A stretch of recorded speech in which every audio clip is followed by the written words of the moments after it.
question from the WhatsApp. Nanjiba from Bangladesh. If someone promises to Allah that he will not commit such and such a sin, he did that, and he makes an unreal promise to Allah which he cannot keep, what should he do? And if a student observes 3 fasts in the name of Allah as an expiation for breaking an oath, and if he hears from many that 10 poor people should be fed or clothed, if he also promises Allah that he will clothe or food, give clothes or food to 10 poor people for all the promises he has made to Allah in his life, which he could not keep, and he breaks his oath, now he has to give clothes or food to 10 poor people as expiation for breaking the same oath again. Nanjiba for Bangladesh has asked that if someone promises to Allah and does not keep that promise, what should he do? Here you have to make a differentiation between a promise to Allah and an oath to Allah. There's 2 differences. When you promise something, it is you're telling Allah, okay, I will do this, I will do that. That's different than taking an oath. If you take an oath, it should have certain clause. Like how Allah takes an oath of fig, Allah takes an oath of Al-Asr, Al-Fajr, then of the mountains. So when you take an oath, you take oath of something, and taking oath is of different types, what scholars say. So promise is something else, that okay, I promise that I will do something, that I promise I'll be good, I promise I'll be truthful. That's different. You're making a commitment to Allah, but taking an oath is different. An oath, normally the Prophet said, Sahabas always said, there are many Sahih Hadith said, that the Prophet discouraged us from taking oaths. Oath means, you said that if I pass the examination, I will go for Umrah. Or if I pass the examination, I'll give charity of $1,000 to the poor people. So this type of oath the Prophet discouraged. It says that taking oath does not change the qadar. It only makes a miser person give in charity.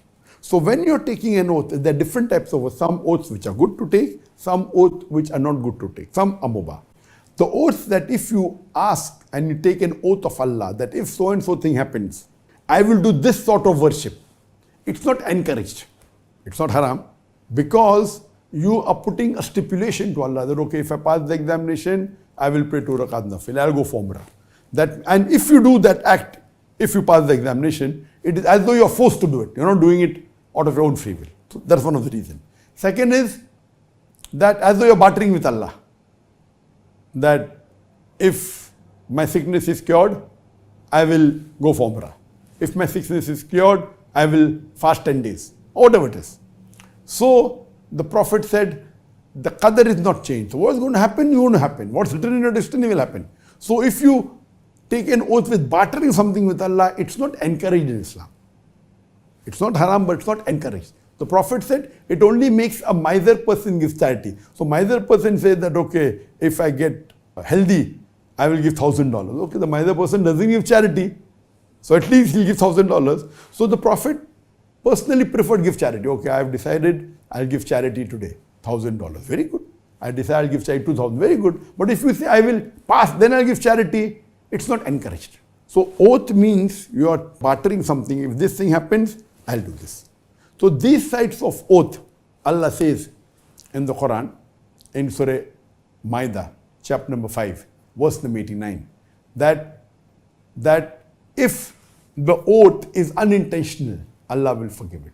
But if it's an intentional oath, then if you do not keep it, if you do not fulfill the oath, give a kafara. Kafara means give kafara, give expiation of feeding 10 poor people, miskin people, and feed them the same way how you feed your family. So if you're a rich person and you spend maybe $100 per meal, so feed 10 people with $100 each. If you're a poor person who feeds maybe $1 per meal, so feed 10 people with $1. Or clothe 10 people, same how you clothe a family, or free a slave. So this is the condition put by Allah subhanahu wa ta'ala in Surah Maida chapter number 5 verse number 89, that if it's unintentional oath, Allah will forgive you, but if it's intentional, and if it is oath done by you, and if you do not fulfill it, feed 10 people, poor people, how you feed your family, or clothe 10 people, or you free a slave. If you cannot do this, then you fast for 3 consecutive days. So if you make an oath, the best the Prophet said is do it, as long as the oath is not a haram oath. Now there are some oaths which are haram. For example, you say that I will go to Dargah and put 10 candles on the Dargah. So this is wrong. Or if you say that I have taken an oath or done commitment. One is a commitment, one is a promise, there is a difference. And if you say that if this thing happen, I'll do this, if this thing happen, I'll do idol worship. Idol worship is haram. So anything you say, if I pass the examination, I will do idol worship. Idol worship is haram. So in these conditions, if you take an oath of doing a sin, then the Prophet said, don't do the sin, give the kafara. So if you have given an oath to commit a sin, or given a promise to commit a sin, don't do that sin, do a kafara of feeding 10 people, or clothing 10 people, or freeing a slave. If you cannot afford it, then you can fast for 3 consecutive days. There are some things which is not a sin, but you can't afford to do. You say that if I pass the examination, I will give $10,000 charity. You don't even earn $1,000, I will give $10,000. Suppose you say that if I pass the examination, I'll go for Hajj, and you're sick. That hell doesn't permit you. So if you make an oath which you cannot fulfill, it's not a haram oath. Going to Hajj is good. Giving 10,000 charity is good. So then you give kafara. That is feed 10 people, poor people, equivalent to how you feed your family, or clothe 10 people, or free a slave. If you can't afford this, then fast 3 consecutive days. So one oath which is haram, you should not do it, only give kafara. One oath is which you have committed but you cannot do it because you can't afford to do it, or you're not healthy, you don't have the money.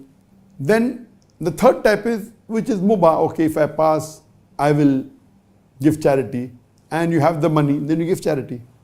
This is optional. One thing is there which is oaths which are good. That you have said you'll do this without putting a condition to Allah subhanahu wa ta'ala. I have committed to Allah that this year I'll give charity of $10,000. And your business goes down. Oath is good. It's not against anything. It's not saying that only if this happened. You have given a commitment. You have given an oath to Allah that this thing I will do this year. And your business goes down. So you had the intention. So if you're given the oath and your business goes down, you cannot give $10,000. Okay, feed 10 people. Can't feed 10 people, clothe 10 people, or free a slave. Cannot do this, fast 3 consecutive days. So one is something which is haram, you should not do it, give kafara. One is you have said something, you don't have the capacity. One is you had the capacity, but then the business didn't go well. So at that time, the best is to fulfill the oath. Whatever oath you have given to Allah, unless it's a sin, unless it's haram, best is to fulfill. You cannot say, if you have the money, your business is done very well, you promised $10,000. Why give $10,000? Feeding 10 people will only cost me $100. Cost me only $200. Why give $10,000? So this is wrong. The Prophet said, if your business is done well, if you have given oath, fulfill the oath first. If you cannot, then the kafara is there.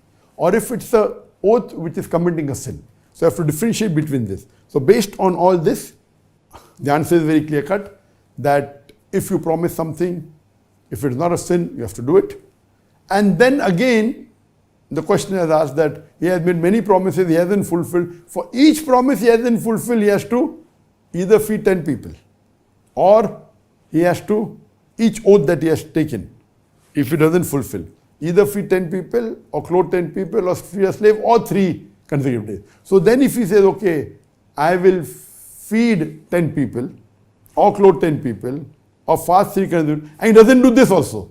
So if he has not done 10 oaths he hasn't kept, and this 11th one, so he has to give 11 times to 10 people. You can't say only once is sufficient, no. If he cannot afford it, at least he should fast for each oath 3 days. So if 10 oaths he has taken, and he has not fulfilled it, then he has to fast 10 into 3, 30, 3 consecutive days. If you want to take a gap, again 3 consecutive days. And the last one which he did not fulfill, again he has to fast another 3 days for that.